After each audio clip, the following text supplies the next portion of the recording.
Hello everybody and welcome to another hobby cheating video, and today we're going to do something real fun but unusual. We're going to talk about making smoke trails. Specifically, we're going to make a fun smoke trail coming out of a missile, but you can use this for this same trick for, say, smokestacks on the back of your robots. If you've got a big knight or a tank or something that has a smokestack, as many miniatures do. If you've got a smoking hulk of something, some damage, if you've got an open fire, anything like that, this can be a great trick to make your smoke. So, what have we got here? Well, you got what is this little thing you see before you? Well, what this is a piece of green tree flock, like you see in your, your sort of standard model train trees. This like green flock. I picked a couple pieces off and then shaped them. So like I pulled it apart until I had it, sort of exactly in the shape I wanted. Okay. For my smoke. So for example, you want it to be bigger at the top. So something like that, right? Then I took the end of a Q-tip and I got my hobby knife up under there and kind of sliced it sideways, pulled it off, and then I just stuck the two together. Namely, like I took a sharp pointy stick and shoved that cotton down in there, okay? Then I soaked basically the green and sort of the end of this cotton in a little bit of water, white glue, PVA mixture, a few drops of super glue to hold everything together. I didn't soak the thing in super glue, I just put like a drop or two down after it all dried. And then I primed it in a bone color. So this is some Stynylrez bone primer. This is one of the few times you won't see me prime in the traditional black gray of like Zenithal with flame, because I actually want the inner part to be the hottest. Okay, so we're going to use this near white, this bone color, because it's going to be great for us for when we go from here and want to make heat. Now, a quick note on this. As we go forward, the amount of actual heat and flame that's hidden inside your smoke determines how much of like the orange or bright color you want to use through the steps I go forward. So if this is like a nuclear missile taking off and you're making it for it, where if you've ever watched it, there's like this giant gout of flame just like shooting out the back of the missile, then you probably want it to be more orange, more yellow, more hot. If it's mostly smoke, like say a dirty roiling tire fire or something, then it should be very, very black with just little bits of heat. The distinction between the two will become more obvious as we go on. So I've got it all primed and it's all dry and everything. So now I'm just going to take some white, some just dead white. And what we want to do is we want to make sure that we get the center of this nice and hot. So one of our main tools we're going to use throughout this is a set of tweezers that I just handily dropped on the floor right as I started recording, because why wouldn't I? By the way, this is the missile this is going to shoot out of. I'll show you that. So you can see it's got a little stick on the back that's going to both attach it to the missile launcher, but also that I can put this onto, right? Okay. So our main tool is going to be a nice set of tweezers that we're going to be using to hold this thing as we work. Okay? All right. So I have to get out the heavy tweezers. I don't know where my light tweezers went. They decided to fall in between my desk because that's how life is. But no big deal, we soldier on. So we're going to grab this thing and I'm going to point at the bottom of it with the airbrush, right? So I'm at a direct angle. Think of this like this is how I'm zenithaling from the point of heat, because this is where the fire is, at the bottom, right? This is where it's become just normal smoke up top. So take my white.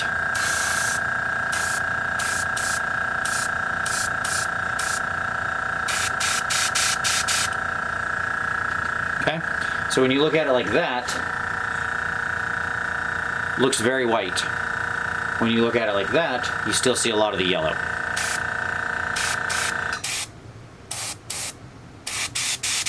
Okay, put that down, empty out our white paint here. There we go. Do a quick change here. The other thing you'll want to do is wipe off your tweezers so you don't paint your actual tweezers. I mean, I guess if you don't care if your tweezers are painted, then knock yourself out, but I don't really want them painted. And the paint won't dry on that raw metal very quickly, and there's no primer on it, so nice and clean. Now, we'll let that white dry just a second while I talk about what we're going to do next. Next up, we're going to add in the flame, the actual heat coming out of the bottom of this, because this is a launch that's turning into smoke. So we need to get that orange in there, okay? So for that, I'm going to use some Daler-Rowney Flame Orange ink. But you can use anything you want. Any bright orange color will work. You can use any orange paint or orange ink. None of it really matters. It's all fine. I just happen to like this orange, so we're going to use it. Okay. I am going to still put a drop or two of thinner into my airbrush, even with the ink.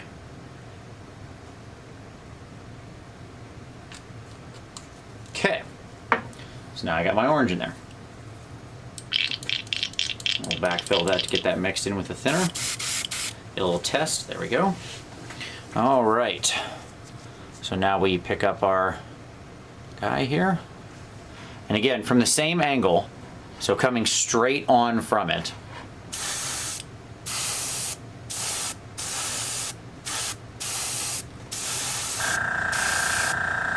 Hit that orange in there.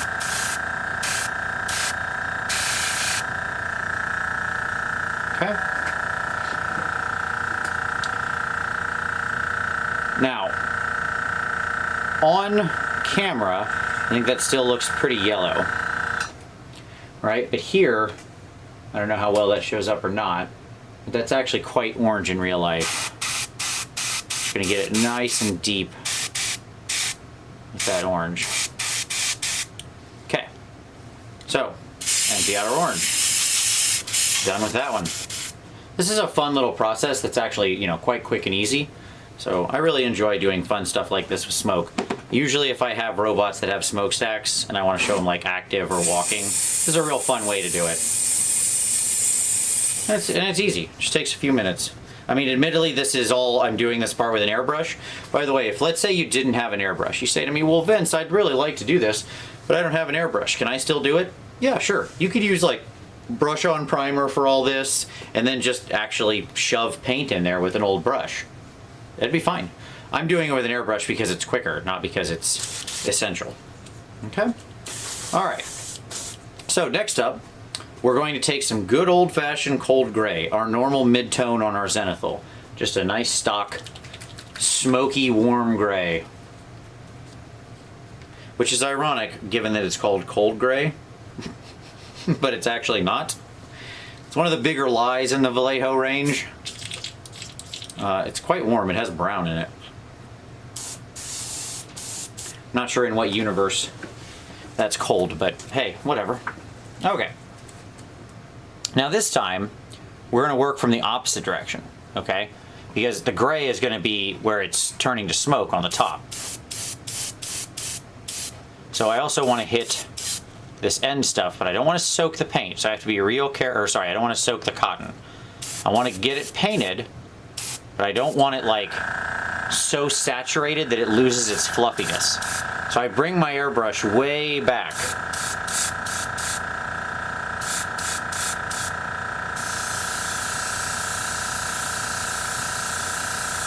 Right, and I just shoot it a little bit like that. Again, here we're effectively reverse zenithaling, right?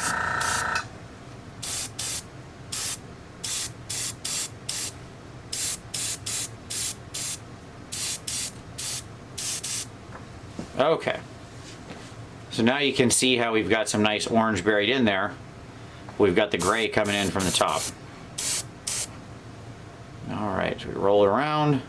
That looks good. Okay, now from this point, we're going to the brush.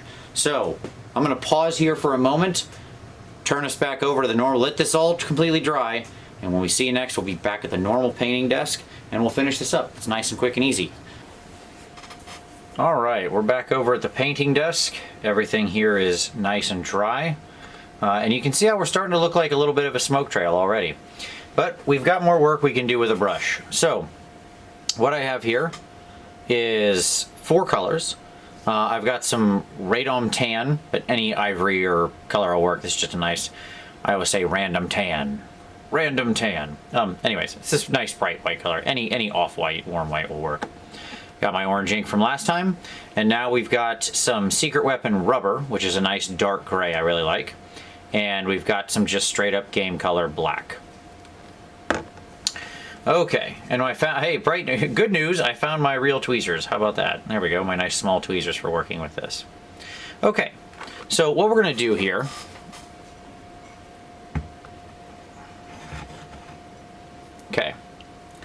is we're gonna get a nice decent sized brush. So I'm working here with like an old number 2. This is my crap job number 2. And I'm just gonna start grabbing some of that dark gray. And basically, I'm just gonna splosh it around from the top, and I'm just gonna kind of push it on. This isn't really quite dry brushing because this thing is way too soft to actually dry brush. But it's a similar principle. Like, I'm trying to not touch the lower areas, right? And then I'll kind of bring it up here into the cotton. But I'm not going deep into it.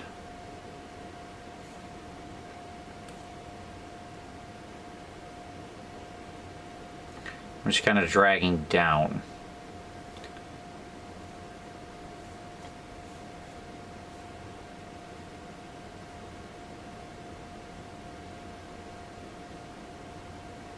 And we can kind of get it up here into this stuff.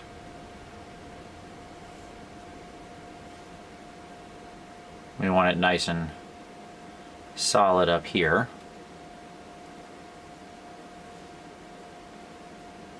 Because this should be mostly smoke.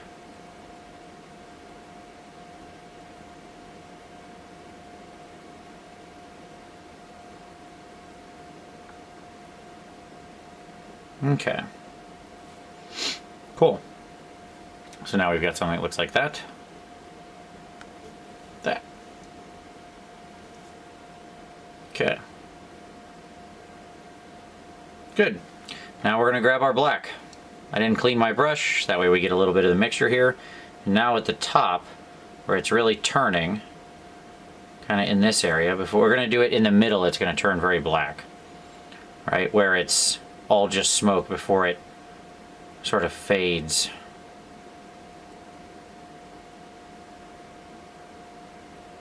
And becomes lighter than air. Not really, because it's full of particulates, so it'll definitely sink, but it becomes mostly air. It becomes more air. How about that? This is very messy, by the way. That's one of the fun things about it. I like messy, fun projects like this. It's fun to just like grab paint, slosh it around. You don't have to really worry about like accuracy and stuff like that.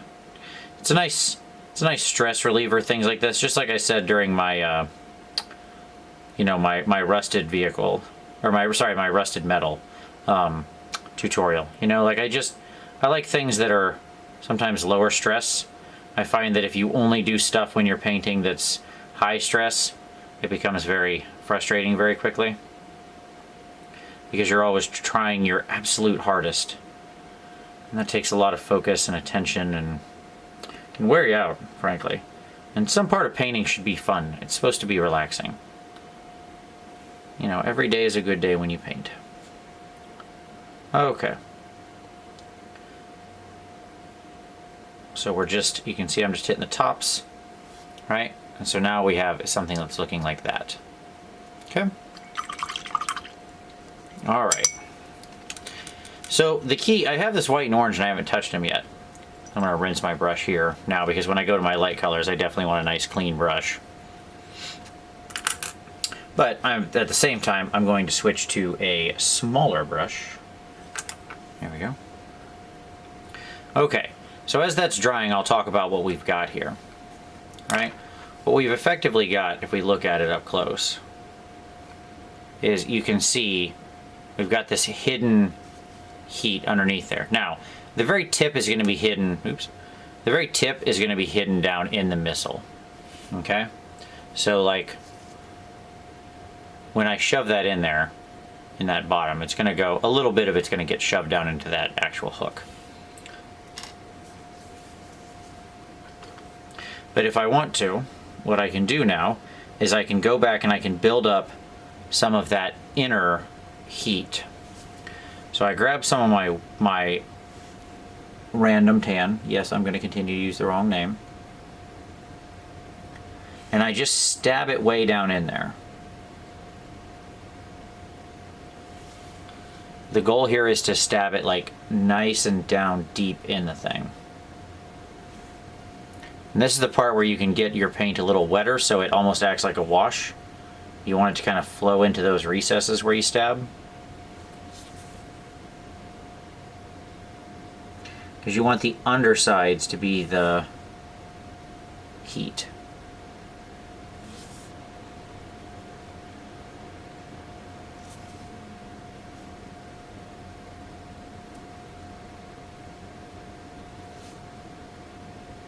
Okay, so we can get some tan back in there. And then we grab our orange. And we're just going to put that orange right over that.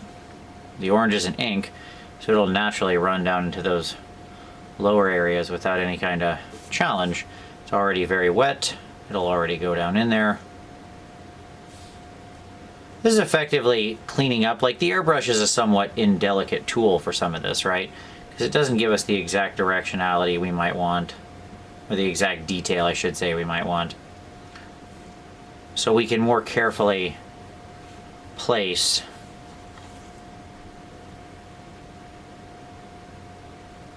our warmth.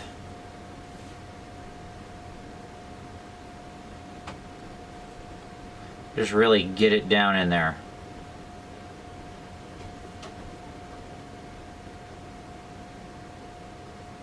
Okay.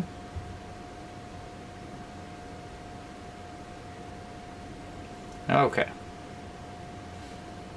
And you notice some places we're like mixing over the two, and we get this nice like mix. You can see where we get that nice mix of the smoke and the actual orange, which has a wonderful look to it, right? Like when you get these things that are heated like this, these colors kind of get all up in each other's business, because in the actual like roil of the flame, there would be all kinds of like, this is a very mobile thing, like it's happening really fast. Smoke is roiling over top each other, there's fire, all that kind of stuff. So, quick rinse, but not completely. And then I'm going to go back into my gray and my black, make a little mixture between the two. And then I'm going to come back in and just adjust the tops of my,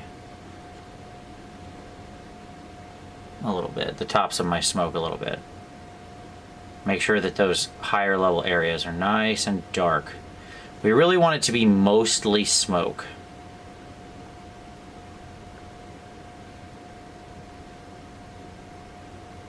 Okay. I want that heat just hidden inside there. Okay. Now, that right there we can kind of stop. The question is this tail light enough, right? And if you want the tail to be a lighter color, then what we'll do is we'll grab some of that gray and we'll mix it in with our white. And we'll just start taking the side of the brush and we're just going to go ahead and drag that right up there. Not trying to get a lot of the paint on. It'll do most of the work for us here. It'll just slowly pull it off.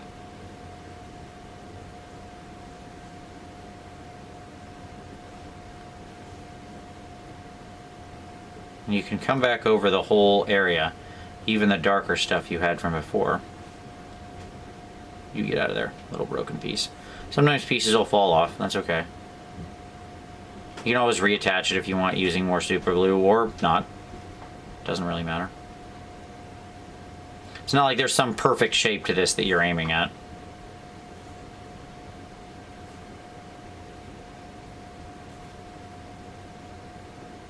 Okay.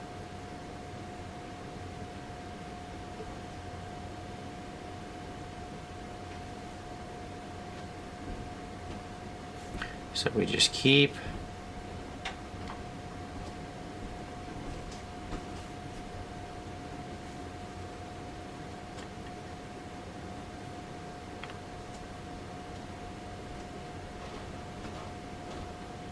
the key is we're not using, we can't use any washes on this or stuff like that, because washes darken recesses. We don't want to darken the recesses. We want to make the recesses nice and hot.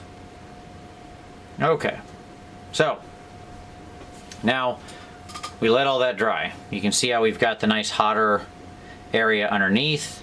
We've got some neat smoke effects going on here. We're just gonna let everything dry. Then I'll come back and we'll talk about what our final steps are for our little missile launch smoke trail. All right, so we're gonna let all that dry. We'll be back in a moment. All right, we're back. Our little smoke trail is all dry. You can see how we've got this nice hidden heat here under the dark smoke. All right, so we can kind of look at that and see how that's still looks quite orange from there, quite dark from there. You can always keep adjusting this. Like if I look right here and I think, you know, there's still just a little too much orange. No big deal at all. We come back in, grab some of our gray and some of our black. And we just kind of touch a little bit of the tops. Right?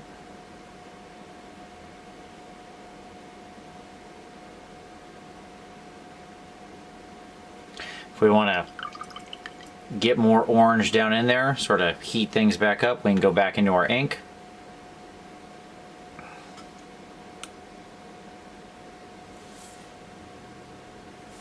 We can just shove some of that down in there. The point is that you can go back and forth with this quite a few times. And honestly, the more you do so, and the more you're sort of random about it, the better the overall effect is. Because it helps you get this really random, organic pattern. When you're doing it, you know, on one pass, you don't get the real like blending of the colors, and you'll tend to be a little too regular with the way you apply the paint, just because your brain constantly wants to work in patterns. It's one of the hardest things to break, is to do a truly organic random pattern, because your brain doesn't want to do that. It wants to do something ordered. It wants to see like symmetry and stuff like that, but that's not helpful to us here. Okay. So at any rate, let's say we're good right there. Now, the last thing we need to do is we've got the bottom of our smoke here, and it's kind of thin. And the problem with it is this smoke needs to expand as it goes out. It's you know, kind of spreading out. So what we're going to do is we're going to take our tweezers, and we're going to kind of get in there in the middle, and we're just going to let them go, and then just kind of pull.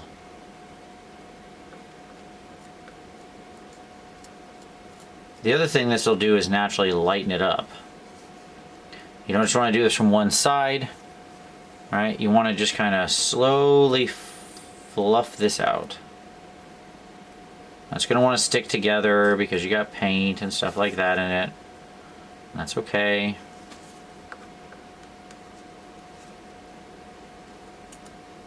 You just kind of pull it through. It's like working out tangles in hair.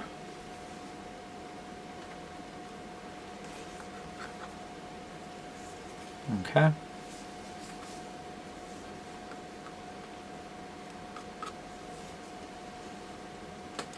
Just rotate it around. You just kind of spread it out. Fluff it out, get that nice straight line. If you want, you can also just take a brush, and literally like a hairbrush, you can just kind of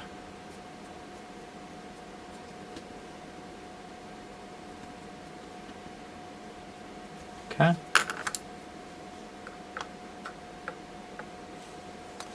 And there we go. Now we get that nice spread out smoke trail effect.